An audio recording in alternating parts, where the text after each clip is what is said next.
Bismillah janto judi bila manjabiro to janto na di press conference ona adu dalilo me yana ngakiro janto wala misa Sabally la kono be ngalo ka bako fankelum amira aram salum arabalu kala nan wato da ndaw ya mata fa tanga na fisole to abi salola je to dada na ko kai matu je to bare ya muta iko ya muta munela ani tiktokers no lesen sita e diamute ay mune fada ko mboko no ako nyim banko mbar lockdown la wala ma nyim banko mba soron la ba soron di man abrama baro so da ate bono la janto ay tabase ka nata ta jeto ba mo le ta jeto men ba wurela nata da fuladu am la bunya me so la ta so jeto nim president mo so no la banko ka ko banko nyim ma busi la Mr. Sabally wala fo ko banko nyim ba soron na le adu femfe man ka kan moy salo ka ko banko soron ni masa ko da taw maka kliki taw ko be banko soron non ni mo ko da fu benta to wala nyaata kale be Mr. Sabally mutan bar même fam ya ko dimina wara ko jakalo wara wala bu ifali aje ko nyinde 72 hours nimman ta saban wala ko koto ngata kiti bunto ala nyanto ngako kiti bunga ya ala nyanto tinya ni mo la nyanto tinya ni banko ka ike bor mi do la kata ko ta kiti bunga to under section 37 of the constitution ya fo ko man sa fele wala kar fele abe nyanto nya batiya ka bay tere ngina e ka ko police wala ko al kar la nyanto tinya ye ma hana ko arabo alena Mani monde kata public holiday. Tuesday man ke public holiday. Bali ma fako alna. Fo hani bela ma nyanto tinale. Dalila kante. Fanyum kuma kuntan dron. Wa mumira ku balati Gambian woni. Aliaje asisam sanyi nako. Mansa kunda be meke kan bolomu abe jikole tamal ka ba dole londi ka ko si ko no mo kan drum ye muta be ta ko ya ko de ko dukara soronje ya ko de luatinya ani jojo me ni ke nya maka kama maluwa londi ay luwa londi ada maka ka filita da man fili akoy ko ntale yake adiata ntale mo de kuno la je wala ntale nga ke adiata ntale amman kala don taya bare be nga jele TRRC la report nga men je courthouse judiciary jojo ya jame yusnya ngela ko dem yesu mami ranyi judiciary sina son wala judiciary me yalo ka ko abe pare ka la head me yalo ka ebe arrangement ke ka pour kaje yama cases no do li sort prosecute no janyame kan ko tinyarol bel kata ya jamara jamano mo judiciary killings na son ko kete ta kete joram kamo na nyanto ka busila dalila kante way ko nimmo luatinya mo luatinya wallahi inyatale dai na luanya adu mo mafako Mr. Sabally manyenda prosecute la natra ka ko ay luatinya mo fo wali ko ibe menke ka wali ni luamata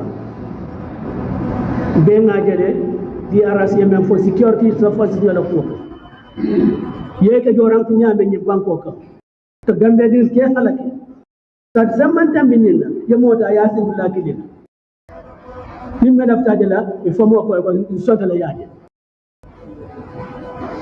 ala bo dala di mal atala badi dala zaman tambi mo xana ko la tabi ka tabi wala police e ko be yaaji ko be adama barole fasala fanyaka police e ko adama baro kadu mo Sabally me bana ko ni local government election me bina ten be constitution bele tada wala mo me ba fula ko alnga tanga kardo ni alnga tanga nyinga wala ba fula ko be masa ko da boy na le ba sembo na ba nimme ya haklo so al balo na ka ko mu maka to nyati mu me ba ni mu ko te men tafawnu e ko mo Sabally Ibrahima Diba ani modo nyata mena e ko be den la ni banko kan MC Cham e ko be den la ni banko kan na jara Ibrahima Diba ku tambe yalla ko yamutanu ya samba ko Ibrahima Diba ko alma baro ba mo fu mo ba ni gambe ko mo mun nandu ni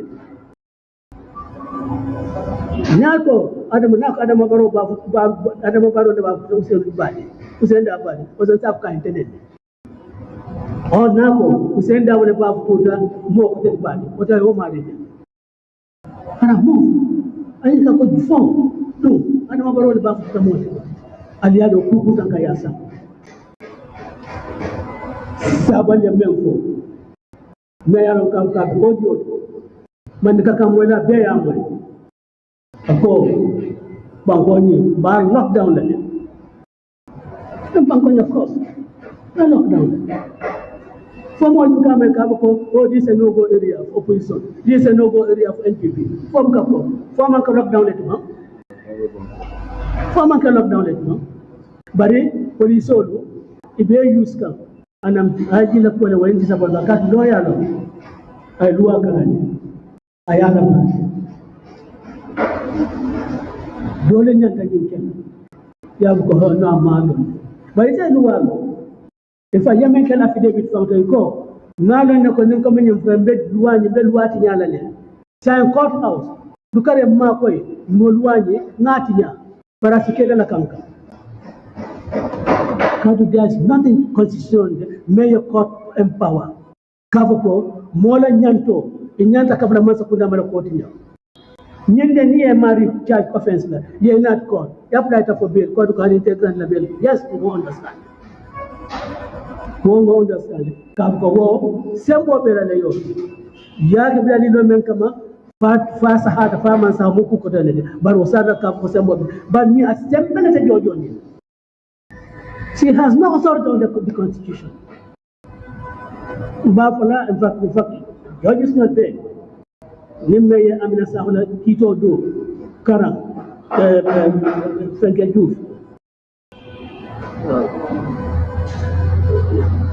There's some youth front on them, yeah. Wala judgment. Nimme Yokara. balo na kanko nya kilo meke tilimbali ya lomo ka loi to sembeta ka ko practice direction wala be constitutional overrule Gama ka for the law, National Assembly legislation, nani law mantanyola, ulwa ni wakabukale. For KMC Attorney General, for law, National Assembly law mentioned. For Supreme Court for law, in constitution in Amanyota, so ye burka. So practice direction, any joint line of practice direction, because you deprive people of their fundamental rights. You have not. I don't think you are doing it out of ignorance. You are just doing it because you have been dictated to do so. Because you are really want to provide comfort for Adama Barrow, you want to really provide comfort for NPP and his cohort. That is why this judge behaved this way. Not that she doesn't know the law. She just says, "My time." Limado was member kay moy le fi jeta bi tay ko waral moy affaire Momodou Sabally lolo ko waral. Gis nañ ni alarba la ko police yi tié ñu ko def ko ne rek ñewal ñu waxtaan mo naka di jàpp mo tax ne ko produit tisbar ñu ne ko dañ la arrest ñu yóbbu ko lan la ko arresté ñu ne dafa wax ne dañoo jël réew mi te naka la ñoo jëlee loolu wax na ko TikTok asi ñu ne da ngeen génn ngeen dem ut carte ngeen dem uti ñu ñoo bokk ci UDP ndax UDP mun a delloo office foo dee daajoo Rohey Malick Lowe Talib waaye nit yi liggéey bu rafet ñi liñ def mu ne looloo tax maa leen di sant pour leen génn mu ne dinañ lockdown réew mi te lockdown réew mi mooy ne dinañ téye fu nekk ci réew mi boo xam ne Adama Barrow du fa mun a dem su fa demee gàcce rek la faa jël xanaa duñ fi dee dégg fi ñu wax ne ci jamono jooju ne foo ñu seen no go era of opposition ñu dee dégg ñuy wax ne Badbu is no go area for this and that loolu nag fi dee dégg so lockdown mooy the whole country will be a no go area for Adama Barrow except the state house lu moo def state house su génnee dem manka daa sax dafa jëlee gàcce that is what loolu la Momodou Sabally wax de waaye li soosee dee wax ne puusiyaa tiiti ñoom ñi nga xam ne dañoo jël mbir def ko proportion out of proportion for their own selfish interest ñu lifi ne lii coup d'état la ci coup d'état bi la bokk waaye ngeen xam ne yéen a gën a xam ne lii amul benn coup d'état kenn du wax ne damay def coup d'état ba pare ngay wax ne nañ leen toppanduwaat kuy def loolu waaye lii nag liñ planoon la bu yàgg ñoom NPP seen forum yi dégg nañ leen ñu ne Momodou Sabally foo ñu dañ ko noppiloo fii nañ ko def mu noppi MC Cham Ibrahima Diba foo ñu fexe daal ñii ñu noppi suñ defut loolu ñun duñ fi am jàmm fii indien Ibrahima Diba fi mu ne kenn de am sewut keneen ñu jógu ko kii Momodou Sabally ne mbe banko taal mbe banko lockdown la ñu ne loolu treason la waaye li ma ci gën a lifin mooy suñu loi bu mag bi constitution bi cër bi mu jox nit mooy ne su fekkee am na nit benn government or any other place bugga sa cër boobu bugga koo jël amee da nga yaakaar ne daf ko bugg a jël baate mu ngee def ay jël ba ne mu ngi koo jël da nga war a dem ci court waa court bi ne na ko stop suma sa cër bi nga am nga exercise ko waaye ngay dem ci court di ko wax ne diw de lii mooy caram lii la ko luwaa jox waaye dama bugga nga aaye ko man ko soog a dégg nga dem court ne diw sangam lii droit bi la ko lii la ko jox waaye dama bugga yow court bi nga aaye ko ngay soog a am Gambia fii te lu waa jooj bi ko def nekkul ne dafa ñàkk xam-xam am na xam-xam parce que kuy jooytu ne suma cër dañ ko bugg a jël ci ñooñu la dee daw high court pour mu gis ne aar na ko pour mu gis ne loi dox na according to the constitution waaye dafa def yëfi maa tey maa am doole bi ñëw nañ dama ko def ci holiday time la kenn du ci mun dara koot baa ngi tëj so maa tey naa ko def waaye nag tur bu yàqu bi nag dégga du naka police de police la ñoo yaa seen tur ñun il faut que ibi nekk Adama xëy na nañ ne Adama Barrow ak police ñoom ñoo doon defee seen loxoom ci suuf waaye moom jooj bi na dem down in the history of this country ne moom moo def lii wax nguur ne kii de dégga lii la cëram waaye nag jox naa la doole nga yaxat cër loolu na dem down in the history te góoma ne loolu baax na ci moom internationally ak in the eyes of human rights defenders and human rights advocates maa ngi appeal nag to the National Human Rights Commission maa ngi appeal to NGOs yi nga xam ne seen jéego mooy seen taxawaay mooy ne protect rights of the people képp koo xam ne yow bugga nga ne loi nekk ci réew mi nit yi seen cër seen rights ñu protect ko ma ngi leen di wax ñëpp ñu bokk ak UDP jëf ju ñaaw bi nga xam ne moo door nii ñu génne ko parce que doo def maatee rek jël nit taay ko benn place ne yow yaa am doole pour def in the first place amul benn doole benn luwaa joxut ko challenge naa ko ba jàlle na any judge moo wax ne dama wax ne luwaa bi moo ko jox lii soo ne practice direction loolu daf di loi judge chief justice toog rek defi National Assembly passe ay loi Supreme Court ne loi yooyu même mu daal suñu constitution bi so fundamental human rights boo xam ne enshrined is guaranteed so a flimsy practice direction moom moo war a overrule loolu léegi gàcce la pour Gambia waaye nag jaakaar naa ne dinañ doon jàngal ci TRRC liy wax ci judiciary bi ci jamono Yahya Jammeh liy wax ci security force ci jamono Yahya Jammeh yaakaaroon naa ne képp koo xam ne yaa ngi ci security forces képp koo xam ne yaa ngi ci néegi attekaay bi di nga bàyyi sa xel ci loolu ne gis nañ ne day leen use pour nit di deprive leen of their freedoms ñi nga xam ne ñoo def lii su fekkee woon ne seen mbokk leen téye woon ñoom ñoo fee nekk di jiw di wax ne lii àndut ak yoon waaye nag Mr. Tall wax naa ne fii jamono bii nekk ne Christmas jamono jàmm la Jesus Christ dafa ñëw according to Christian doctrine dafa ñëw pour doomi Adama pour saxal jàmm ci àddina pour gis ne doomi Adama cëram li ko yàlla jox loolu mu exercise ko te bokk na ci freedom nga joori sa bopp bokk na ci nga diine bi nga bokk nga bokk ci bokk na ci bokk na ci ne duñ la lifin duñ la ateel lépp mukk te dégluñu da looloo tax even Barrow'S even milti ci Paradise Lost even ci Paradise Lost ñu ngi lifin ñu de Adama Jàlla ne du ko punish fa mu wax ko ne lu tax nga def lii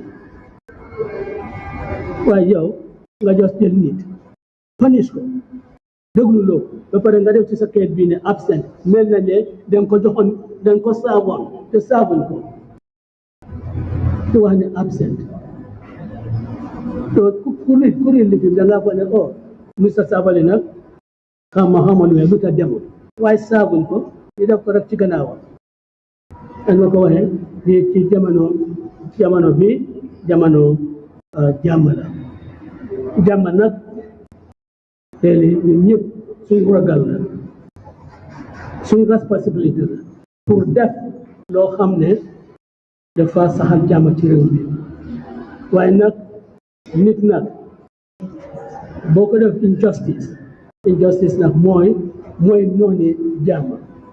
Injustice nooni jàmm la te li mu bëgg ci réew mi mooy let justice guide our actions. Towards the common good. noonu lañ ma ngi leen di gërëm yéen pressmen yi leen sant islam. So Mr. Tall waxoon na ne naa leen jox statement but def ma benn written statement I'll just be this on top of my head waaye nag seen affidavit bi at least this transcribe naa leen ko jox xam naa ne dina ko ci audio yi every media house am na ko I know I'm sure of that TikTokers every media house am na ko so ñoom ñu transcribe ngeen seet loolu ngeen déglu li ngeen déglu moo Sabally mu wax te ngeen gis even test transcription bi was false it's not correct ñu jël ci benn lifin rek you know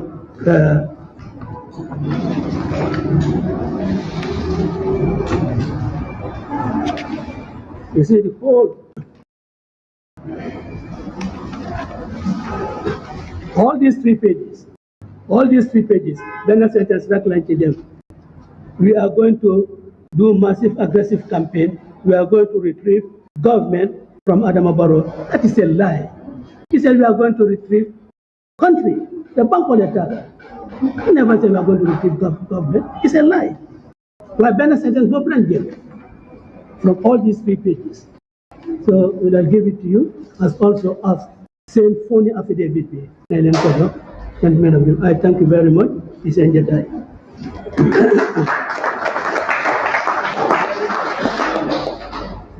Thank you very much, Secretary General and the party leader. Ladies and gentlemen of the press, the party leader has an additional engagement, so we can only take very few questions.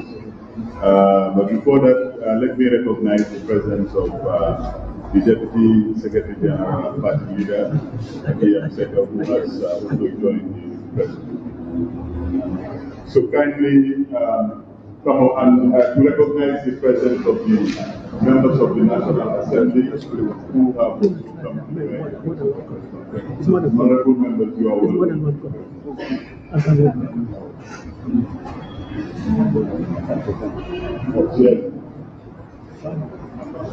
Please indicate your name and the media house you represent.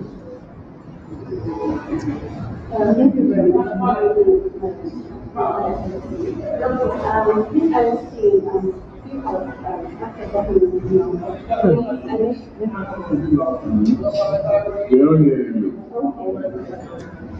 So I said, current is 3 hours after going to the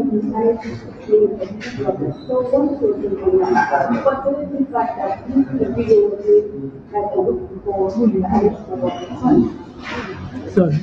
The question is, the arrest came a few hours before after the announcement of attempted coup, when the TikTokers visited Mr. Sabally, I think last week. Well before this, are there any connections? Well, there's absolutely no connections. That is the flimsy excuse that the government is employing to detain people. Look, if I want to talk about overthrowing the government, I don't do it in the public, talk with the people in that way. It will be done in complete secret. If I'm plotting for overthrow of the government, and Mr. Sabally is intelligent enough, if he's into overthrowing, it will not. Those are not the people that we will talk to on those type of issues. Yes, sir. Bruce.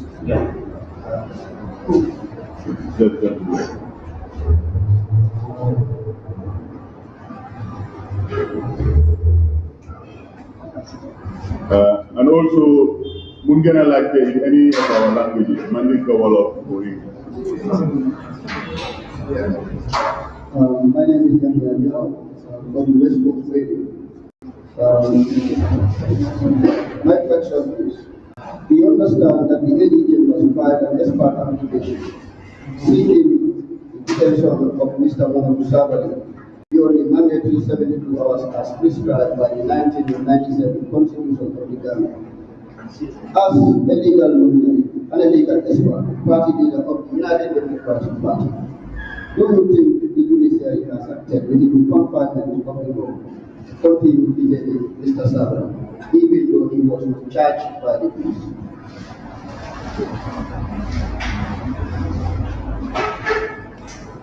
So that is what is central in this briefing.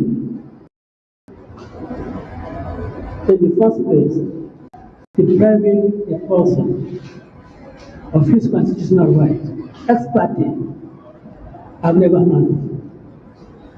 You ought to have jurisdiction conferred on you by the Constitution or other law. And in fact, if any law confers jurisdiction of a court to deprive a person of his liberty who has not been charged for an offense, that law will be consistent with the Constitution. And I think also it's an abuse of the process by the Attorney General to have filed an ex parte motion. If they were sure of what they were doing, they should have filed a summons on notice. And again, I told the judge, when the fundamental rights of an individual is an issue, and it comes to before you ex parte, the right thing for her to do was to order that, no, I will not hear this application ex parte, serve the other party. That is what is in keeping with practice. That is what is in keeping with the thinking of people who are protective of the fundamental rights of citizens of this country. But if you do not care about the fundamental rights and liberties of any of the citizens of this country, you will go on, file an ex parte motion, and then give it to whatever judge, and then for judge to endorse your violation, your continued violation of the Constitution. It's as simple as that. There's nothing that can cure an illegality. It is illegal. So there's nothing that can cure that illegality. Because from the word go, it was wrong. So it is not this judicial gymnastics that will really give validity to Mr. Sabally's continued detention. Because whatever you do, whatever practice that you rely on is inconsistent with the Constitution. So I think this was but I think I want to leave those issues for Mr. Fati to deal with. But I have no doubt in my mind that is an abuse of the judicial process. And you all know, they don't know what an abuse of judicial process is, to irritate a person, to do things to the annoyance of a person. And this, they're just trying to irritate Mr. Sabally and annoy Mr. Sabally, and of course, annoy UDP and also irritate UDP. That is what they're doing. Good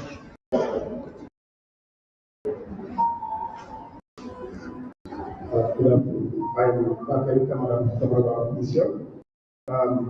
His Excellency, I just want to know if you have made a twist in terms of attacking, if you have made a twist, a swift twist in attacking judges in this capacity. And also I've seen young boys around what was the step in the next move to the party. So I don't understand the question. About the young boys. I mean, the young boys behind you there, or the youth of what would that picture tell? What would it? What would that picture tell us if there would be any move, extra move by the party?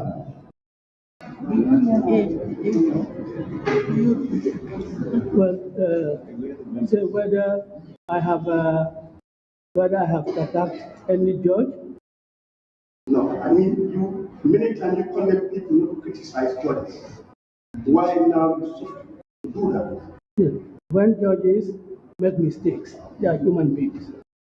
When they make mistakes, yes, I cannot condone anyone criticizing them.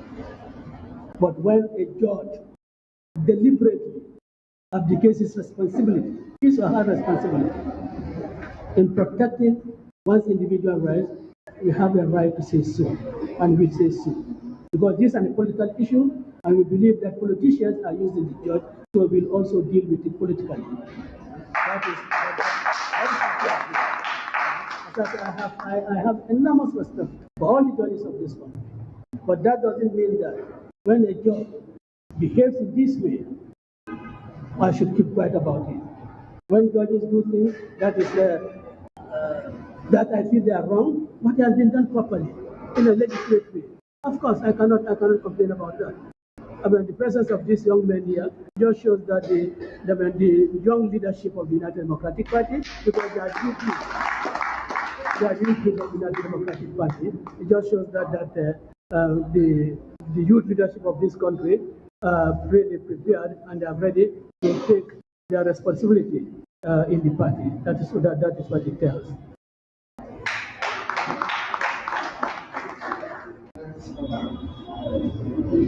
Thank you so much. My name is Momodou. So, you said this is a scheme employed by President Barrow to silence Sabally and other members of the party. But the general reaction is that Barrow is testing the depth of water. Yes? He is testing the depth of water. He is clamping down on dissent from people, especially in political parties. And most people said the opposition is now taking things for granted. They are underestimating Barrow. So I want to stop at issuing press statement and press conferences. So what next action are you going to take to ensure that somebody doesn't spend or be at the detention on the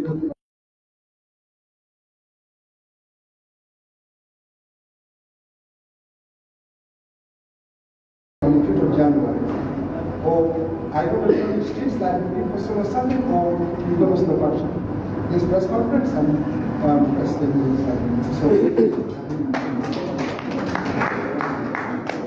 Well, the solar compared with the solar and issue in the case, that was an executive committee meeting and the executive sanction.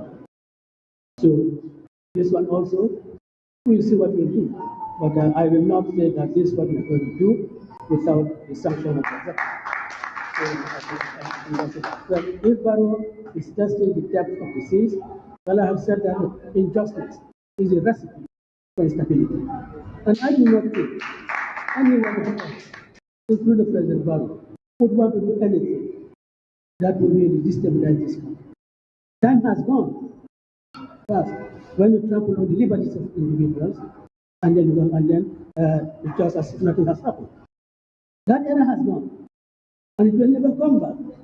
So, the President Barrow is testing the depth of the seas. Then I think he should really rethink that it cannot happen, and it will not happen. I'm not suggesting anything, but look, you fear a place where you have never been. The Mandingos, you say one out. If you've been to Wanato, you don't fear what is in the Wanato. Yeah? You see, Mr. Sabally is uncomfortable where he is. But Mr. Sabally has experienced detention. I mean, in some years ago. So for him, it's nothing new. It's just that we outside, we are worried. But I know, because I've met him, he's spoken. He's not worried. And he's not worried because he has not committed any offense. That is why he's not worried. All this is a nuisance.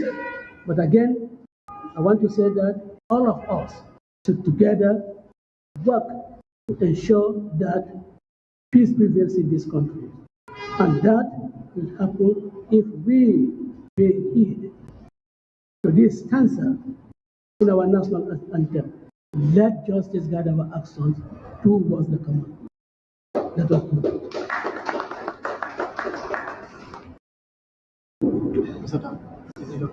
Can I ask one more question? Someone has a follow-up question. Second question is, you express your disquiet with the IDP that you are disappointed in him as a lawyer and so on. But we have seen on numerous occasions when people make such pronunciations, they have been arrested or punishment. What message do you have with the Inspector General of the Gambian Administration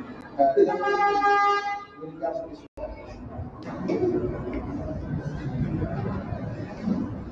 Well, I don't know whether it's a message I want to give him or a reminder.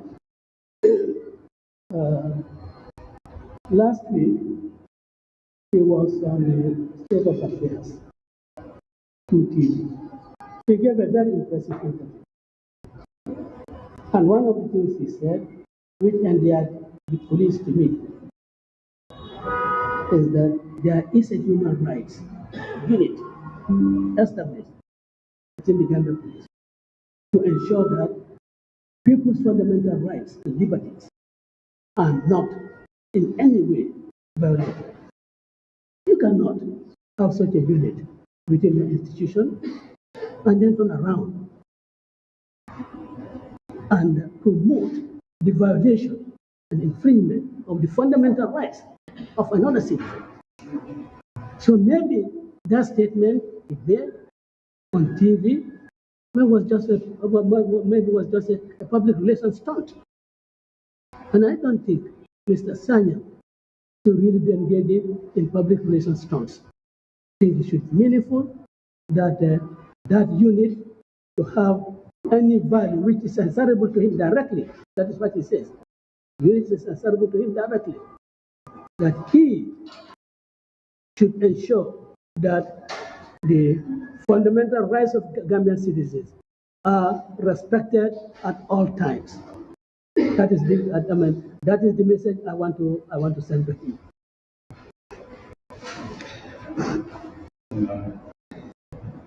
Any other question?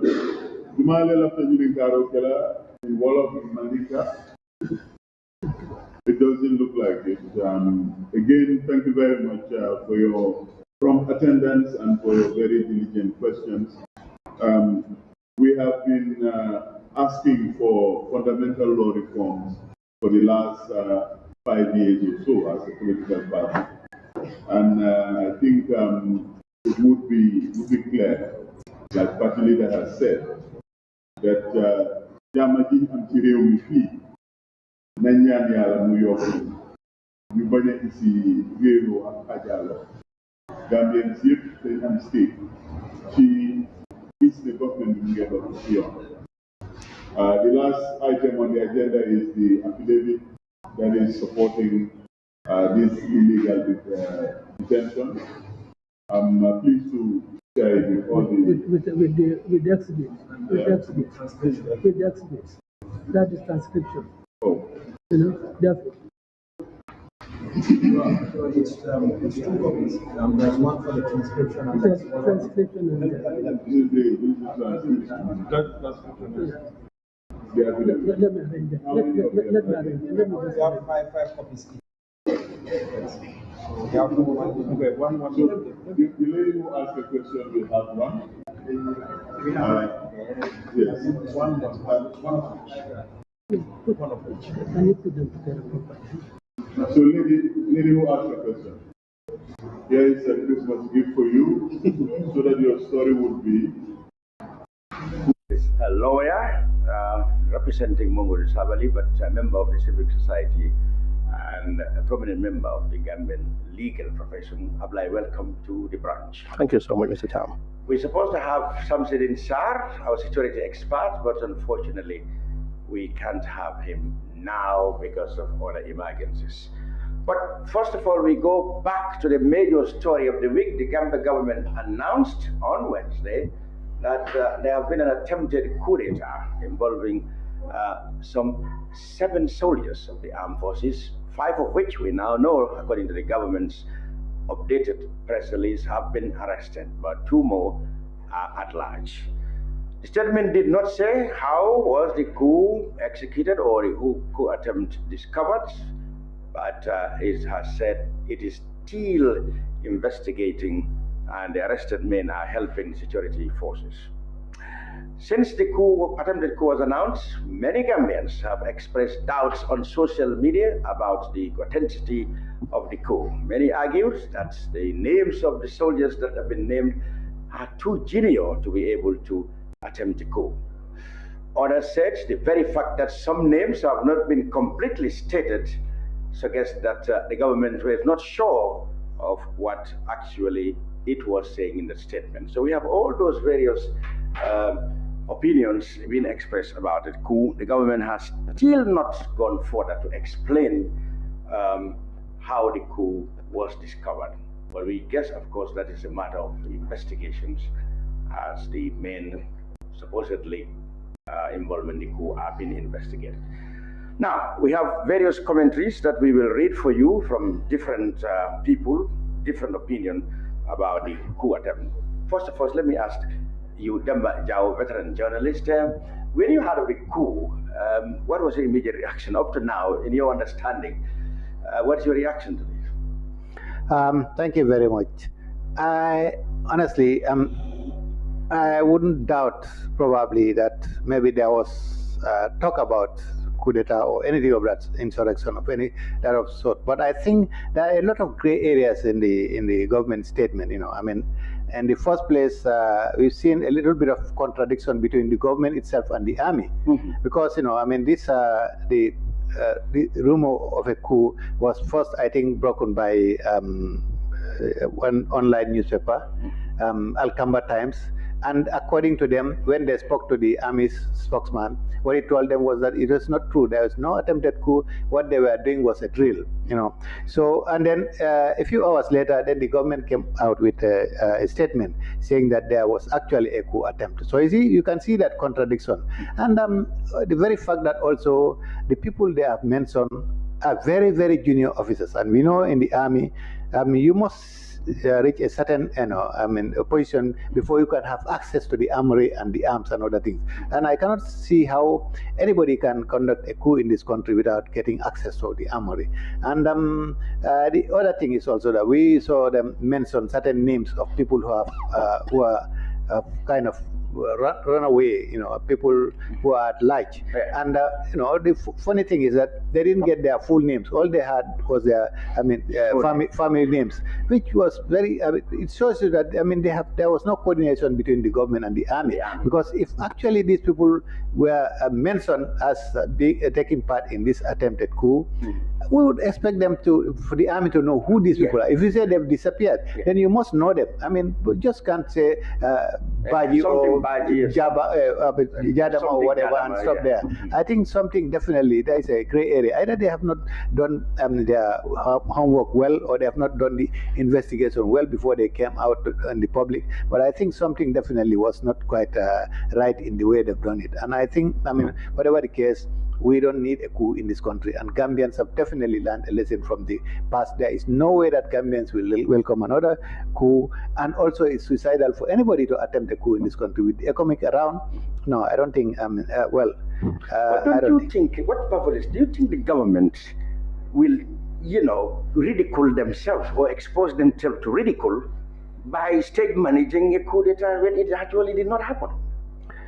Well, that's a good question. Why should the government go to that extent to say announce that there was an attempted coup when actually it is not? Well, that's a question anybody would ask. Yes. Why should the government go to that level? Government would of course, others are talking about a week before the announcement of this attempted coup. We heard what Yahya Jammeh said.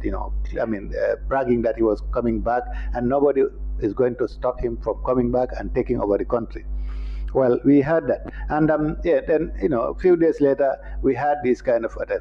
Is it a possibility that the government is trying to give that air of insecurity so that the economic forces can stay longer than, because Gambians have been clamoring for economic to get out of the country. Yes, it's common. So economic, particularly the Senegalese contingent, we are not very popular in recent times. So if the government can give that air of insecurity, probably that can silence those people who have been asking economic to go out. It's all a possibility. But anyway, I'm sure maybe later on we'll get more details about whether actually this was a real coup attempt or something. Yeah.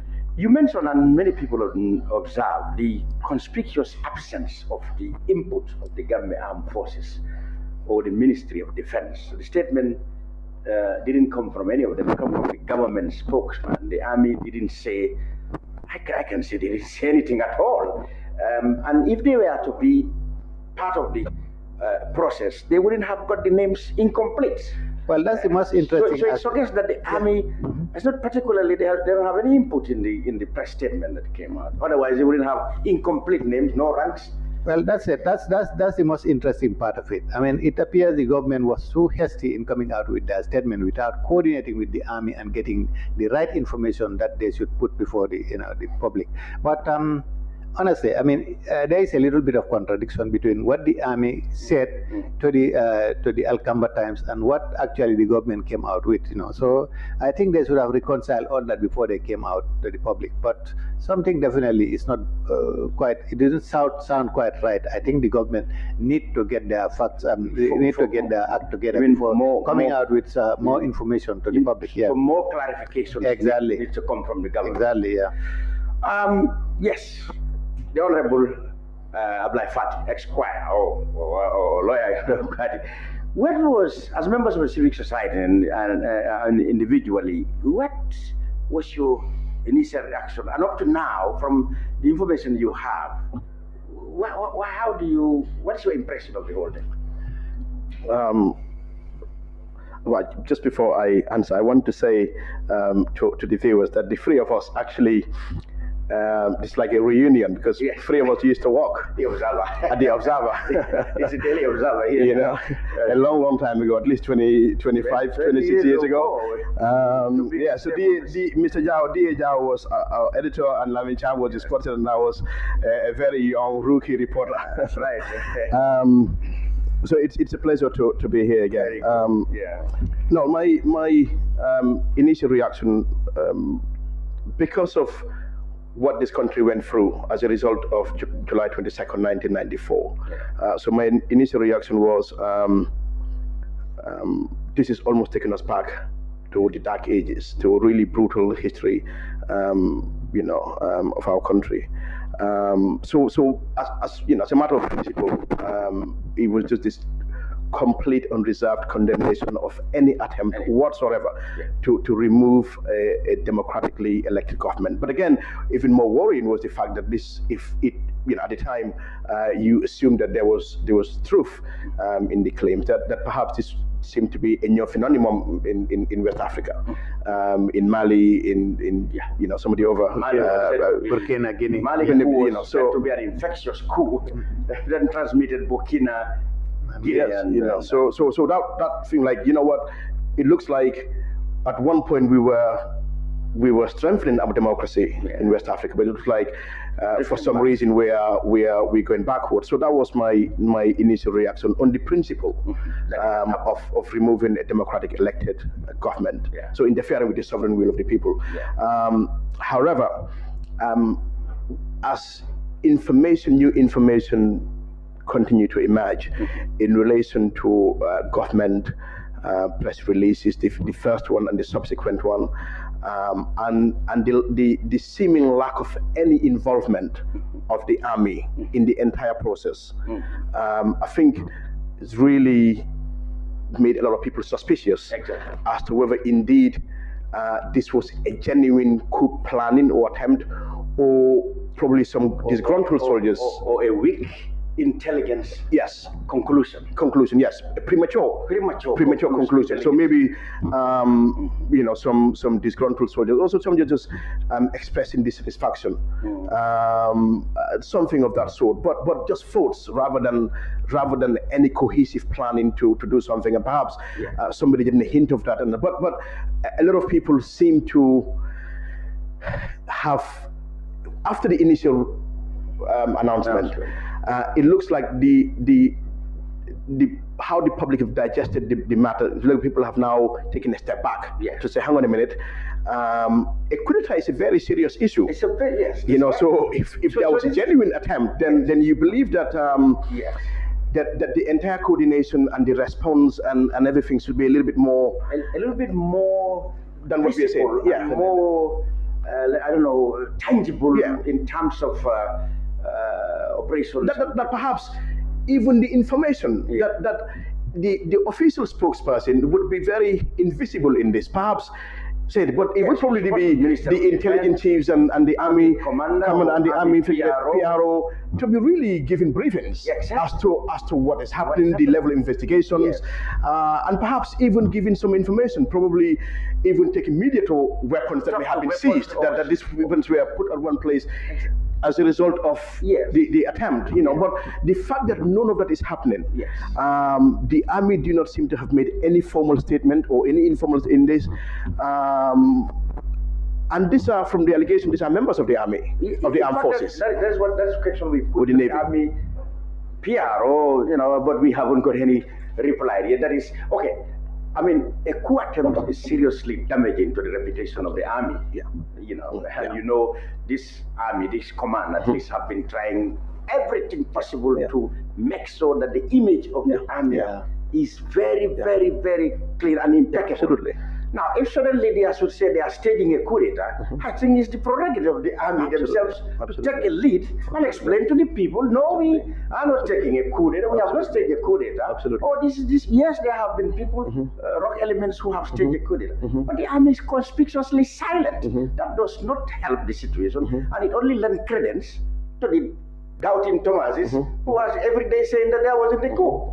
So I think the army is obliged actually to consult with the government and come out with a lot more explained, detailed explanation of what happened. That will help. But maybe. But then, of course, I can't imagine also how serious a coup d'etat is. I don't think any government will expose itself to ridicule by state managing a coup d'etat when it actually did not happen or it did not plan. I can't imagine any government will do that. But maybe, so it means Jammeh used to do that. Well, used to. Jammeh, you mean for imagine or real? Yeah. But again, government. Government may have acted in good faith, perhaps. Yes, maybe on some intelligence. Yes. This may be wrong intelligence or premature intelligence. But for government, government has to take something like seriously. So maybe if intelligence chiefs, if certain individuals report some claims of some individuals, even one individual, and those individuals are arrested. So government probably thought that we take that it's foiled as long as you arrested them and didn't really you foiled the coup.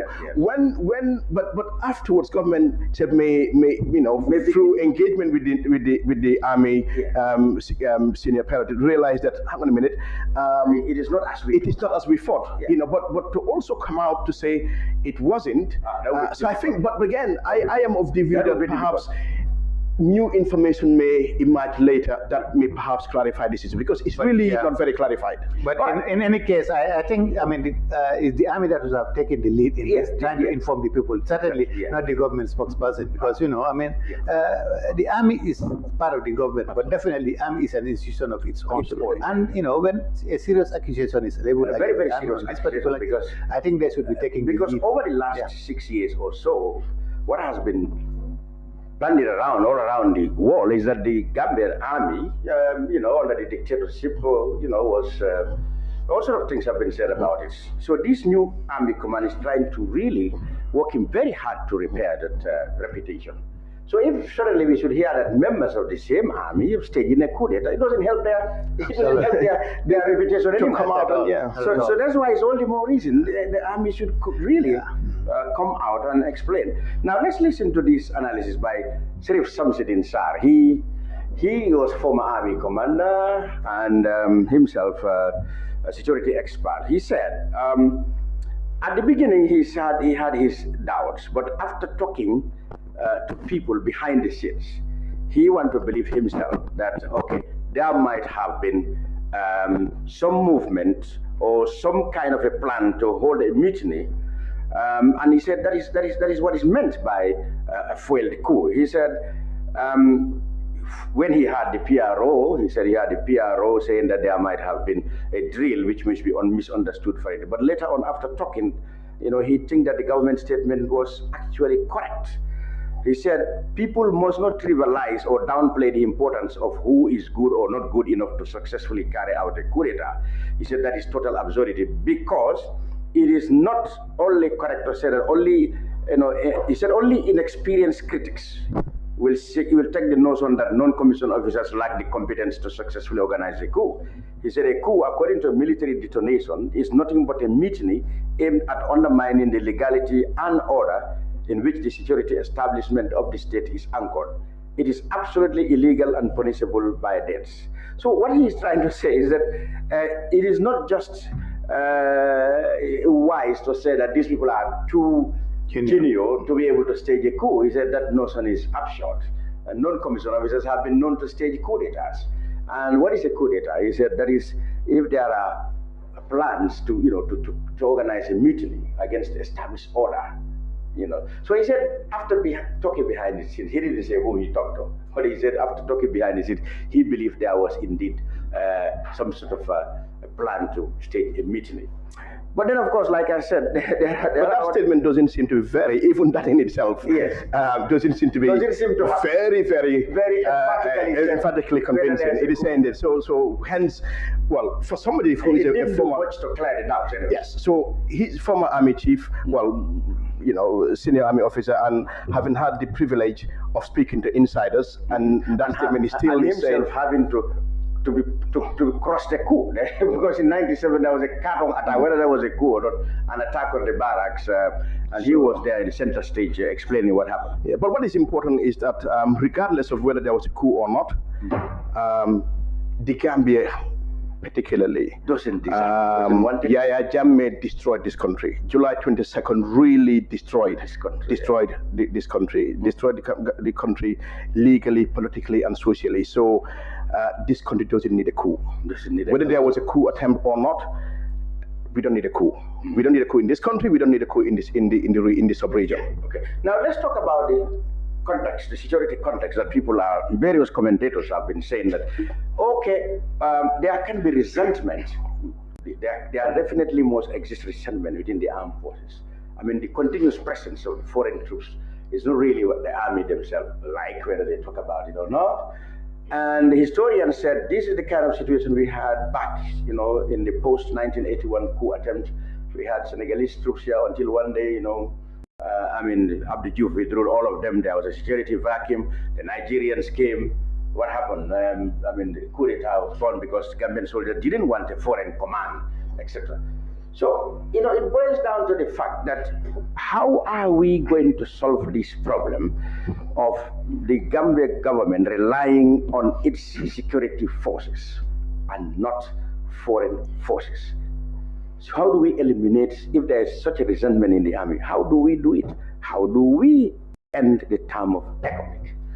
Well, of course, there is as we said, there is resentment within the army. That is quite obvious. Certain cadres of the army, certain sections of the army are definitely not happy with the fact that the Gambian security forces seem to be sidelined in favor of the economic forces, in certain aspects regarding the security of the country. And that is, no security force will like that kind of a situation. So you cannot, definitely say that everybody is happy with the situation. There are some disgruntled elements, and that could lead to anything. Even though I'm not implying that probably these people who have been accused of trying to stage a coup among those ones. But definitely that is a possibility, and the government needs to address that. In fact, Gambians have constantly been calling for the withdrawal of the economic forces, that we don't need them here. Surveys conducted by absolutely.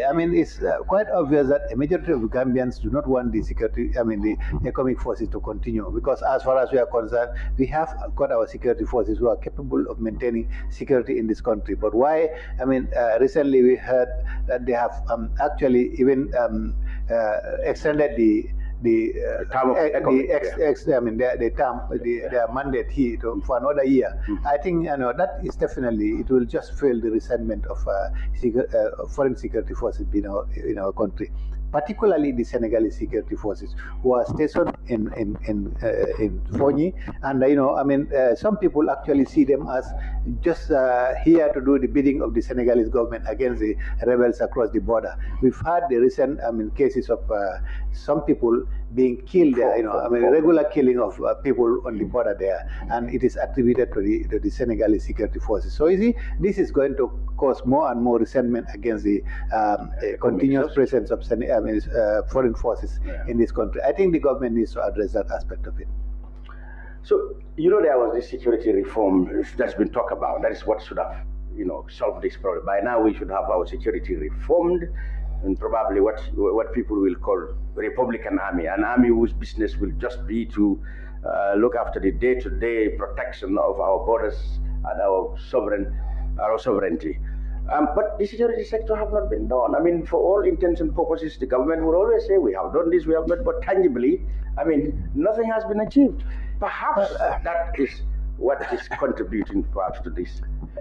I agree that is a very important factor. But as you said, the Army High Command have been doing great. They've been doing very, very well to try to, to change the negative image that the Army had in the past. Definitely they've been doing very well. But the so-called security sector reform that they have, made so much noise about is virtually nowhere to be seen. Nothing virtually, as far as we, the ordinary people, are concerned. There is nothing reformed within the security force. Is the same security apparatus that Yahya Jammeh left here is still intact.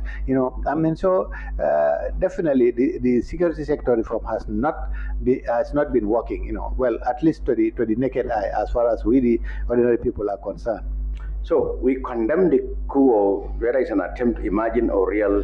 There's no place for absolutely. We don't need a coup d'etat. We've already No learned our lessons under the Yahya Jammeh regime, and we definitely don't need the army again in this country. And as I said, it is even suicidal for anybody within the army, as the situation is right now, to try to take a coup d'etat, because the civilian population will not accept it. As Ablai Fatih and others said, never again. We'll never definitely. Never again. We will never accept the security forces will not lead us again. And even with that, with the foreign forces who are here, they will not sit back. They will not sit back. So I think it's suicidal for anybody even to attempt that. Can I make a quick? But what DA was saying in relation to security sector reform, I think it's one of the declaring failures in terms of the transition, because this is linked to the National Development Plan. It's supposed to be, so you've had the Janet Commission, the TRRC, and some of the other changes. And security reform was supposed to be, actually at one point, it was probably, apart from TRRC, one of the poster chance of this government, because obviously the way Yahya Jammeh politically institutionalized the military, actually the entire security institution. So, and the way he left, we knew there were elements that were still loyal. So you would have imagined that reforming those institutions would have been one of the primary priorities, because what will happen is, like both of you alluded to, economy cannot be in the Gambia forever. At some point, they will have to, those bilateral or multilateral arrangements will have to cease, and they'll have to leave the country. And then the responsibility of protecting the territorial sovereignty and integrity of the country will now naturally and legally revert back to our own security, our police, army, and the others. At the moment, there seems to be a vacuum.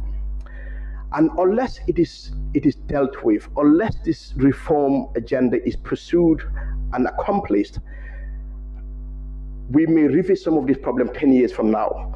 Whether it is Barrow's government or another government, we may be confronted with mutinies or disturbances of that nature to our democratic orders, because if there is a lack of that organization, because Yahya Jammeh for 22 years, Yahya Jammeh really seriously undermined the army. So I don't think that should be taken. So perhaps, regardless of whether we're not linking this to what happened, but probably upon reflection, this is the more reason why government need to get that back on track to really, because that is not only about Barrow or anybody, that is about the security and the safety of the Gambia. Yeah, and well, you mentioned, Jao, that well, coincidentally perhaps, Jammeh was talking about insinuating that he was going to come back, nobody could stop him, and then suddenly there are reports of the coup. People might naturally link them, but are we not now familiar with Jammeh's idle talking, if you like? Some critics will say, oh, he's delusional, some will call it, utterances since he left power. I mean, did anybody take Jammeh's threat seriously now? Well, maybe not. As you said, people are now we should get used to Jammeh making those wild statements and other things. But then there are others who still think. Well, of course, there are people who are just disciples to Jammeh. Whatever he said, they believe. They will believe him, and I'm sure the government also is not just going to take everything for granted. So I mean, they will do anything to kind of counter it, either directly or indirectly. So probably some people are saying that this announcement of an attempt coup is a kind of indirectly trying to counter Jammeh, giving the impression to ECOWAS and the economic people that there is still a in the beginning when he speak, the government will come with a press statement condemning him, but now I think they're tired of it. Yeah. Well, probably this coup announcement is another response to it's all possible. So we are not sure. It's a possibility, giving the impression to ECOWAS that Jammeh is still a threat and we should take it seriously. Yeah, right. Well, many people said this kind of utterances would only remove, remove any sympathy anybody may have for him now, even because he seems to be interfering in the politics. Well, of course, Jammeh is definitely irrelevant to the Gambia. I mean, he will never come back and rule this country again. Of course, as a citizen, probably at one stage he can be allowed to come back to this country. But to be a leader of this country again, I don't think Gambians will ever allow Jammeh to said he will come, and when he comes, maybe people like you who don't want, he will not work with anyone. He would not be in his cabinet. He will be the last person he will think of. Jammeh is definitely not. It's not an important factor as Gambian politics is concerned. Again, in fact, these statements are not even doing good to himself. I mean, some people said he's exposed his own helplessness, or something like that. But then people still, they said we must take him seriously because there are people who are really, really, really. They believe in him and they will act in his. Now, as I said, he is relevant again. Jammeh cannot come back to this country as a head of state again. No, his term is finished. Probably he's frustrated and he's regretted, all that happened because he was the cause of his own downfall. I mean, but it's too late in the day. There is no way that Jammeh can come back to this country as a head of state again. There are people who said, well, okay, much as we are very much opposed to coup d'etats, but governments around West Africa, we talk about this might be implications or byproducts of the coup d'etat in Mali that proved such infectious. Many people argue that, governments, democratically elected governments in West Africa, in order to avoid coup d'etats or adventurous soldiers trying to attempt one, they must respect the constitutions and the voice of their own population. Particularly Senegal, they said Senegal will claim to be the president of the African Union or the European Union. There are talks there about President Sall wanting an ambition to stay on for another term, despite the constitution said he can only be there for 2 terms. Such kind of behaviors, many people said, are the great ingredients that leads to coup d'etats or attempted coup d'etats. I agree. Honestly, I agree that the governments need to have a very clear roadmap as to, respecting the constitutions of Senegal is a good example. Macky being the chairman of the African Union, definitely he should have led a good example as far as, respecting the constitution is concerned. Of course, the Senegalese jurists argue that Macky is, he has the right to go for another term because he's operating on a new constitution which came after his end of his first term. But that constitution says 2 terms, 2 terms of 5 years. And so he's just starting his first term of 5 years. So he has a constitution they're arguing. But the thing is, I think Macky would just do justice to Africa and Senegal if he decides not to go for a third term, because that is going to cause trouble in Senegal. There is absolutely no doubt about that. And any trouble in Senegal, definitely Gambia would be, a victim as well. So I still believe that Macky is just playing his time because he knows that the moment he announced that he is not going for it, his party is going to in chaos because everybody would want, and that is going to. So, but I still feel. I still have a feeling that, his New Year message, maybe this week or next week or whatever, when the New Year message is, he may say something clear on that. That's what I feel. I still believe that Maki is not going for it. Everything on the ground points to the fact. Well, of course, I mean, because he's keeping quiet, he's not saying anything. So everybody's speculating. And there are psychopaths going around. Of course, I mean, campaigning for him to go further. So but I'll be disappointed. I'll be disappointed if he decides to go for a third term. I still feel that, in his New Year message, he's going to say something clear about it. That's my feeling is. And in the case of the Gambia also, I think President Barrow, I mean, even though he has the Gambian constitution is silent, he can go forever. Yeah. But if I were him, I would announce that he is not going for a third term. Definitely, I mean, that would help the situation. That would help the situation greatly. Yeah, because he promised people that he was going for 3 years. Yes. He has reneged on that. Yes. Now he's gone for a second term. Yes. If I were him, definitely he should make it quite clear that he's not going for a third term, because that would help the situation. Helps, it would. Certainty. Yeah. Nobody will ever have an ambition. Absolutely. And that's the only way that we can avoid this kind of insurrection from the army. Yeah, and not only Gambia, Senegal, but the whole of the South. No matter how hellish or no matter how a failure is, we have only a certain time here. Exactly. So everybody will be willing to wait for it. It helps a lot. Yeah, it does. Yeah. Mm-hmm. Well, let's talk about. We know that so far the people who have been arrested with the coup, according to the government statement directly, are soldiers. We learned about the arrest of Momodou Sabally. He's the opposition campaign manager for the opposition United Democratic Party. The police said he's been investigated in connection with a video where he was alleged to have said that we will take the country from President Barrow before the local government elections. This is what the police said he's been investigated about. A lot of commentators, activists have said what he had said is not really enough to warrant his arrest, but the police said they will investigate. Now we heard that he probably may not, when we are expecting that he perhaps will be released within the 72 hours, he's now perhaps may not be released until the new year. So his lawyer, Ablai Fati, is in the studio. Ablai, what exactly happened to your client? In fact, why was he arrested?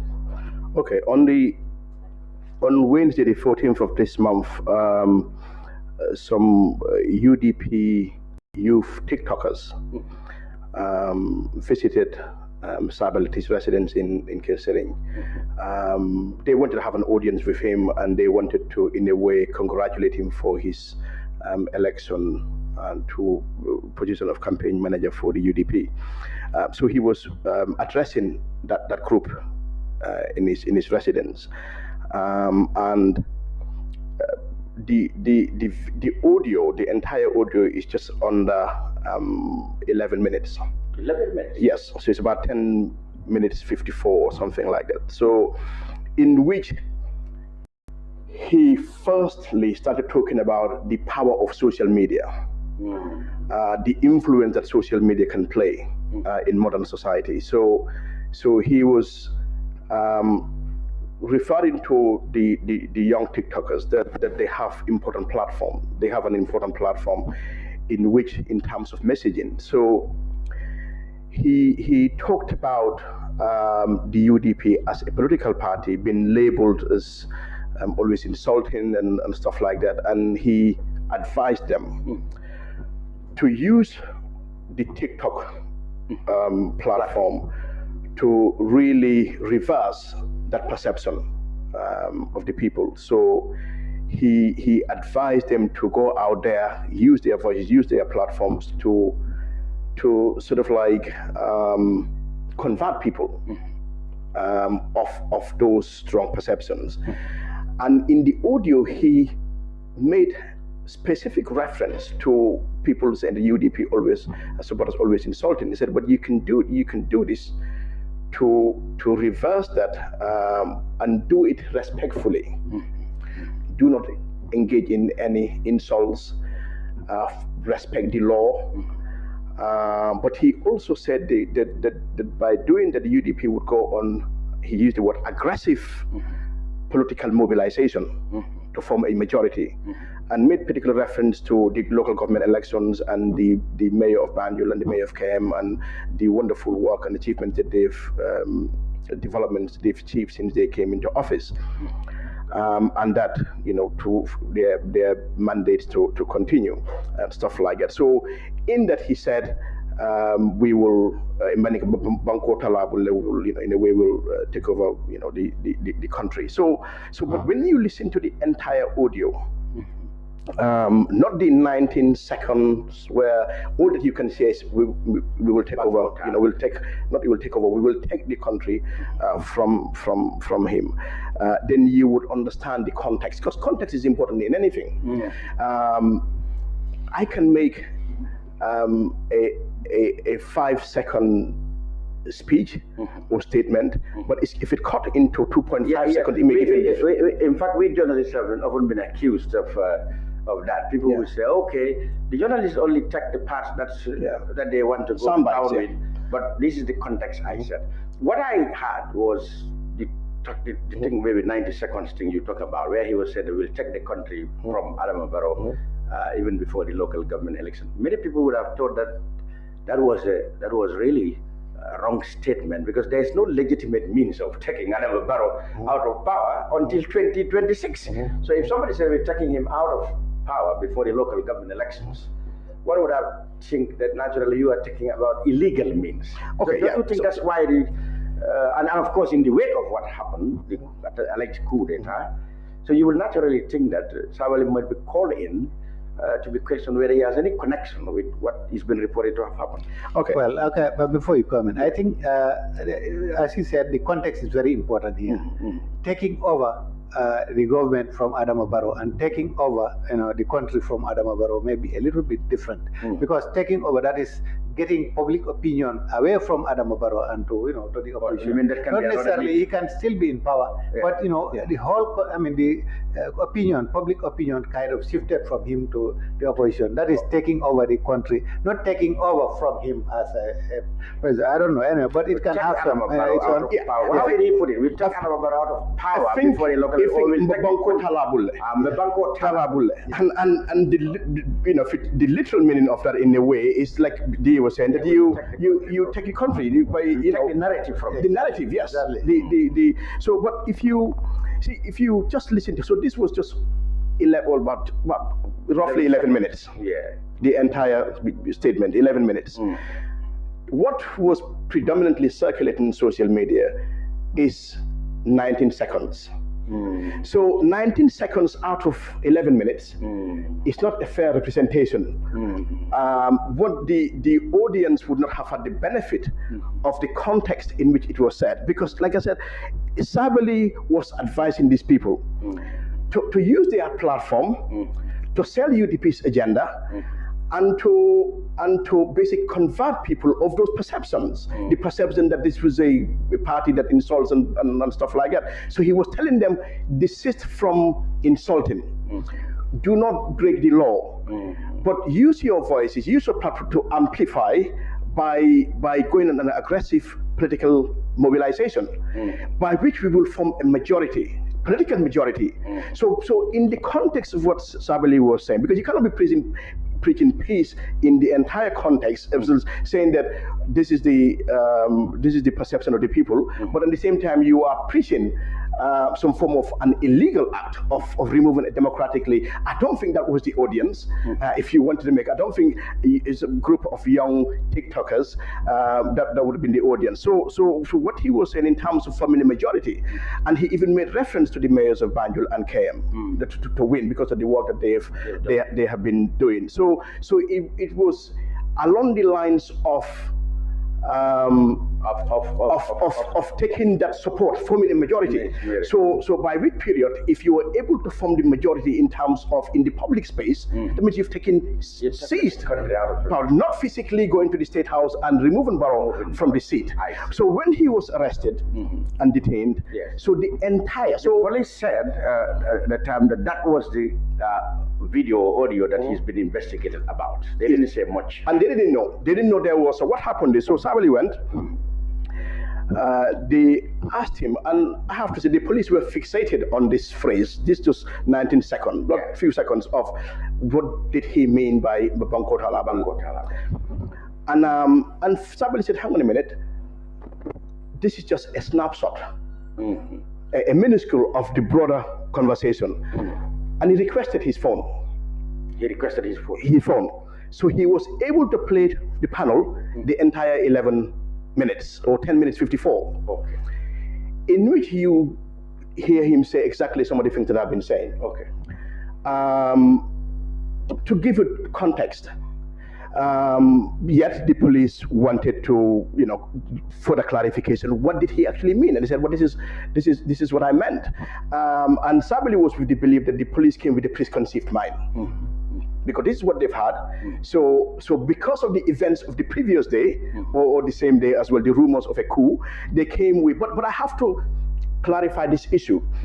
The police did not in any way link him whatsoever to that. I see. But I think they just wanted to know what did he mean by that.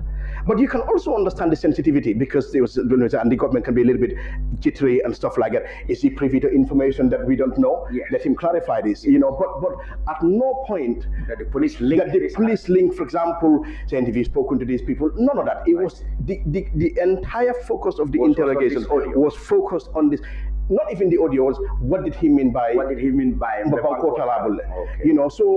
Sabally he was arrested around 4 or 5 on Wednesday. So he was interrogated at the PRU where we were. I was there, and he wrote his statement.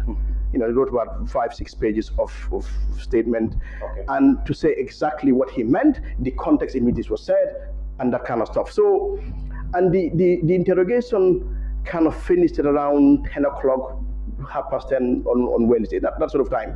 At night? At night, yeah, about 10 o'clock or something. But since then, not a single Gambia police force officer spoken to Sabally whatsoever. So when they finished with him around that 10 o'clock on Wednesday, they didn't speak to him at all. Actually, no member of the police panel, because the panel was comprised of the major crime and serious crime from Banjul, okay?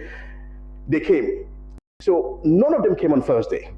None of them visited him yesterday. Friday. Friday, yes. Okay. So apart from that 2-3 hours of interrogations,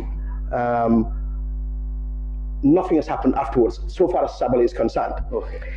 If government was really trying to link his statement to an alleged coup, I think the interrogation would have gone forward than 10 o'clock, one. The police would have revisited him on Thursday and on Friday, because if they believe, if from what they're telling us, the treason, for example, from what we say, some of the court documents, if this matter was being treated with such seriousness, I think you've got the guy in your custody. You will be talking to him to give you information on what you want, as in who has he been talking to, none of that stuff. So I genuinely believe that perhaps because of the events, and that's a fact, I told the police there as well. I told the police that had it not been the events of the last 24, the rumor of an alleged coup, we would not have been here, because people have made 10 times worse statements. People have sometimes said, we will remove President Barrow there, or even by force, that kind of stuff. But that doesn't mean that physically go and remove that they will be relentless in their pursuit of forming a majority of electoral, legal means. So, but Sabally also made in his statement categorically clear that as a principle, is against any unlawful means of removing democratic elected governments. So what happened since then? Wednesday, since they finished, they didn't come back. They didn't come back on Thursday. They didn't come back on Friday. Suddenly we hear that some court has, now ruled that he should stay behind or in detention for up till January 5th or so. So I went to visit him. I was there in the morning on Friday with his wife. But because knowing that we were going into a weekend, and Monday been a public holiday, so I was concerned about his prolonged detention, because I know how our security outfits work sometimes, because it's in the weekend. Sometimes they may say, well, there's nothing we can do. We cannot take the person to court, even though the constitution is clear. The 72 hours, it is not segregated into weekend or working official or unofficial hours. So I was concerned about that, the mindset. So I took it upon myself so I visited the IGP exactly around this time yesterday. So I went to see the IGP. Ordinarily, I shouldn't go and see the IGP. Okay. because there are other channels. Because I went to see the head of the panel who was in there, but I said, let me go and see the IGP. I didn't go there to go into the merits of the case, but simply to go and raise concerns as to Mr. Sabally's constitutional right to either be charged or released within 72 hours. And the fact that we were going into the weekend, a long weekend for that matter, I didn't want the police who had arrested him and detained him on suspicion of breaking the law. And any law that Sabally may have been would be sort of like a statutory, an act of parliament, something of that sort. But if you keep him beyond the 72 hours, that means you are violating his constitutional right. And that would be, to me, more of an assault than breaking the statutory provisions of Parliament. So that was my concern. And the IGP made to me very clear that come what may, that they would respect his constitutional rights. So the two options were, if we don't have anything against him, we will release him. Or we will seek an extension from court. We will file an ex parte. So that's when I started this ex parte thing, that going to court to seek and seek an extension to detain him beyond the 72 hours. And he told me they were seeking legal advice. I had some hope that perhaps he might even have been released yesterday. Or certainly, because the IGP specifically mentioned that they had up to 72 hours. But that's a debate for another time, because that's another thing that the police will have to be trained about, because the police always have this mindset that when you walk through the door, they have up to 72 hours. That is not the intention of the 72-hour provision in the Constitution. Okay. The law is saying that nobody should be detained longer than it is necessary. The 72 hours would be under only exceptional circumstances, but otherwise somebody goes to a police station or any, so you question the person in a language that they understand as reasonably as possible. Take their statements, grant them bail. So, but if you believe that they need to be kept longer, but here for some reason, instead of counting from 1 hour and thinking, well, it's now 10 hours, 11 hours, 24, let's release the person, it looks like they start counting from 72 hours. So they want to exhaust every minute and every second, which is wrong in principle.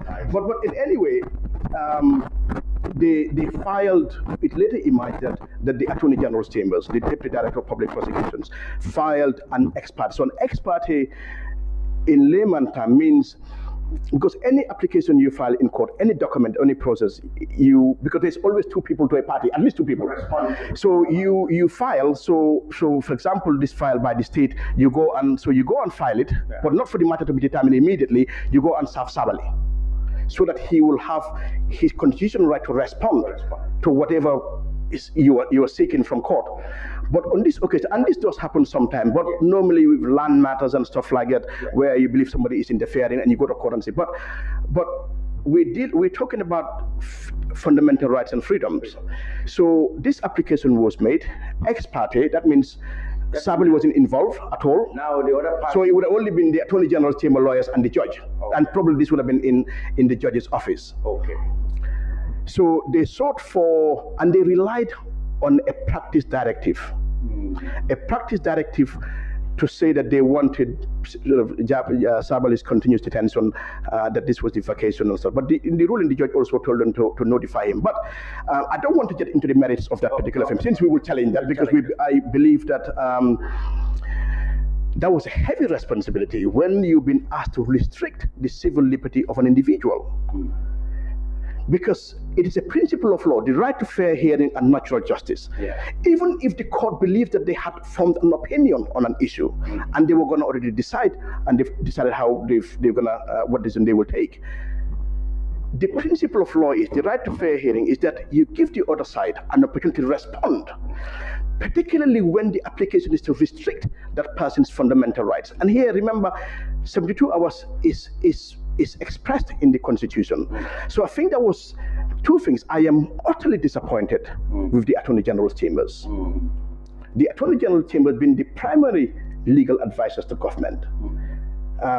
So even sometimes you can understand the police do some of these underhand tactics, but if the primary legal advisor to government to file an application of this sort, this is the same application that was filed earlier this year when General Sabally and the others were arrested. And the decision on the 4th of February this year, a High Court judge released them and said, you cannot You can only detain somebody if you have charged them. What I mean, if you're going to make an application of this nature. Sabally hasn't been charged. Okay. But you're seeking his continued detention until the 5th of next month without being charged. When there is an express constitutional provision saying that you cannot keep him beyond 72 hours. And there is a landmark ruling in the court, a precedent that says such a thing cannot happen. Yeah, well, really say it's from the High Court, it's not from the Supreme Court to say landmark, but notwithstanding, it is a precedent. It's a precedent. Even though it may not be binding because the decision was also made by another High Court judge. But it may be used as some form of... As a good practice. Practice, yeah. So, practice directive is a subsidiary legislation. It cannot override constitution. So, Mr. Sabally, I know you are arguing on the legal point of view, and of course you cannot go into the merits of the case because you... We can, because the matter is not before the court. It's not before the He's court. Not been charged. But the thing is, what do you make of his political supporters are saying that this is politically motivated? I believe this is politically motivated.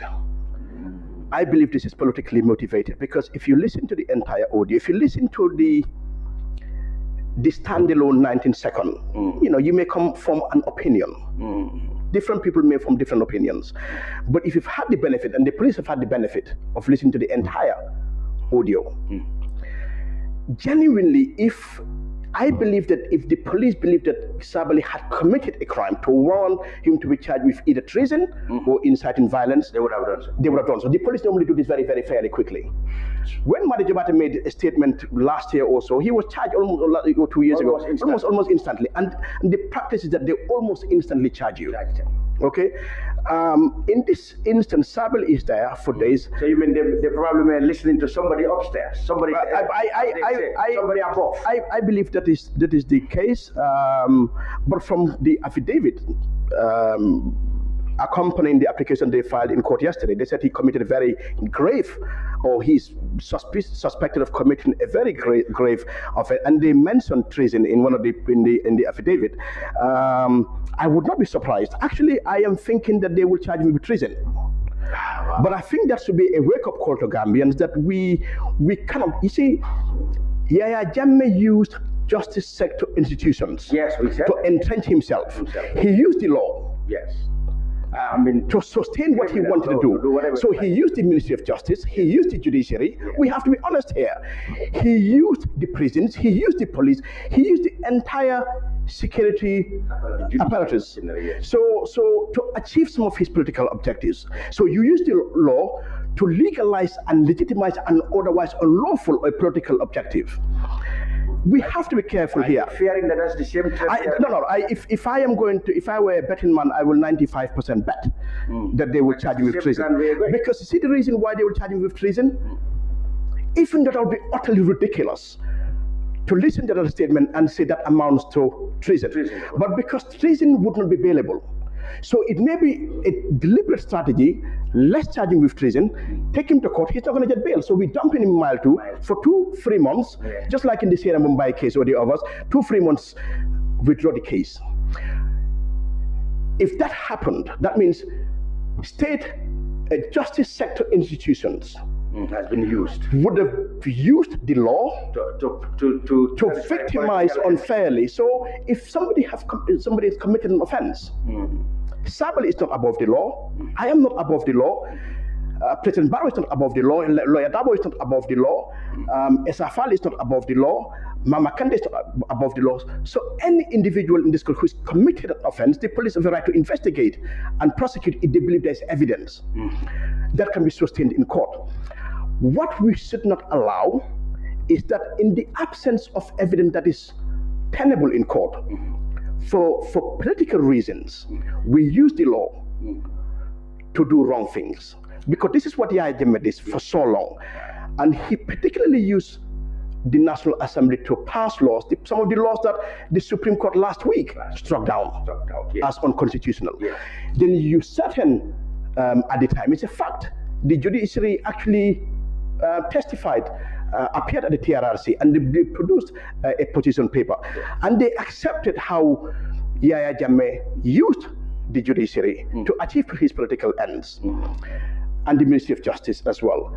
We have to be very, very careful here. I'm not saying that, but we have to be very, very careful. Exactly. For Sabally to be charged with treason, and I think that is what they will probably do, knowing fully well that he's not going to be able to get bail. And in 2-3 months, you withdraw that. See, that will undermine people's faith and confidence in the justice system. And what it also does is to begin to start creating a really bad precedent. Legacies of Yaya Jammeh. We have to respect fundamental rights and freedoms. We have to respect the rule of law. People exercising public power and public functions should always use good judgment and do the right thing. We haven't heard from the Attorney General's chambers, but what they have done, according to the lawyer for Sabally, is that they don't seem to have acted in good faith. They've started to use the legal loophole to continue to detain him, allegedly because of political reasons. And he feared that the judicial system is being used to satisfy political end, as it has been done in Yaya Jammeh's case. From what you have explained, from what he has explained, in your independent judgment, do you think the state is right, in fact, in suggesting that, or in even seeking to detain him for an extended period of time? Well, what is happening in the case of Sabally is definitely quite worrisome, because we've, have all been singing "Never Again," but it appears that this is beginning to look like the Yaya Jammeh playbook is still around here, and we know that Sabally is a thorn in the flesh of the government. He's been very critical of the Barrow government, and he's been, saying quite a lot, very quite outspoken. And it appears that, from what we have heard his lawyer explain, it appears that the government is trying to find some means of clipping him, kind of getting out of circulation. I cannot be caged.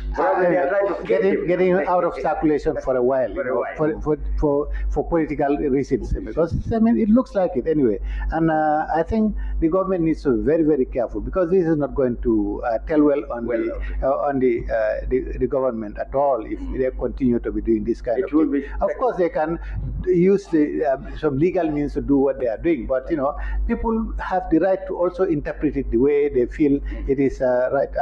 Definitely it has some political connotation, and they need to be very, very careful about it, because it looks like, as he said, during the Yaya Jammeh era, we used the judiciary, the security sector, and every sector of the government to do their bidding. And if in what is happening in the case of Sabally, it definitely smells like exactly what Yaya Jammeh has been doing to his opponents. So I think the government needs to be very careful. So the issue is, of course, nobody should be above the law. The government should not be afraid of prosecuting a politician just because it might be political. But of course, the government also must be careful not to pursue political ends out of legal matters. Absolutely. They should be very, very careful about this, because the implication it gives to the Gambians and to to their friends abroad is could be very negative.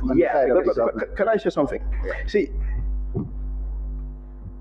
in the UK, for example, their laws allow, if when you arrest somebody on suspicion of committing an offense, to interrogate them, and where you believe that you're building a case, but you need further hours beyond the time limit, then you may go to a magistrate to seek an extension. But normally you have to specify reasons why you ought to be given. So normally this is where you are questioning somebody and you believe that you extracted information, but you just need additional few hours to cement your case. Like I told you previously, after the police interrogated Sabally on Wednesday, they had the whole of Thursday. Nobody went to speak to him. They had the whole of yesterday. Nobody went to speak to him. But again, you go into court seeking an extension for 2 weeks when the guy is already under your custody and you're not speaking to him. So just think about the rationale. So what is your objective? If your objective is to investigate an illicit, he's there. Why are you not utilizing the time that you are allowed under the Constitution? But you're not doing that. But you go into court and say, I need 2 weeks. So if you think about it, more are you going to do in the 2 weeks? Exactly. Why are you not doing it now that you have it under your custody? So if you think about it, then that tells you the objective is not really to investigate a gentleman, but objective is just to cage him, keep him somewhere, and perhaps to limit. But then these are really bad precedents, because in a democracy, sometimes we may not like you know, our views may differ. Sometimes people may say certain things that we may not particularly like, but government should not aggressively resort to deliberately restricting rights. We should expand, right? Because the more we restrict, the more we are less accommodating of dissenting views, and that starts to create an atmosphere of dictatorship. And we shouldn't go down that lane in this country again. Well, Abdoulaye Fati is the lawyer for Momodou Sabally, the campaign manager of the opposition UDP, who has been arrested allegedly in connection with an audio he made, supposedly saying that they will remove President Barrow from power, or take the country from President Barrow before the local government elections. That's what the police said. He's been arrested in connection with. As Abdoulaye said, they didn't say anywhere that he's been linked, his arrest is linked to the attempted coup that has been reported. But of course, Abdoulaye said they had 3 days or so to interrogate him. They didn't do that. And now they are seeking, or they've already sought for him to be detained for 2 weeks more. He thinks that the government has acted not in good faith, and people have already interpreted it as a political witch hunting of a very outspoken political figure in Momodou Sabally. Well, Demba Ali Jao, veteran journalist and analyst in the studio, thank you very much for your thoughts. And lawyer Abdoulaye Fati also for the update on the case of Momodou Sabally. This will be all about it in the brunch this week. We'll be back next week. Until then,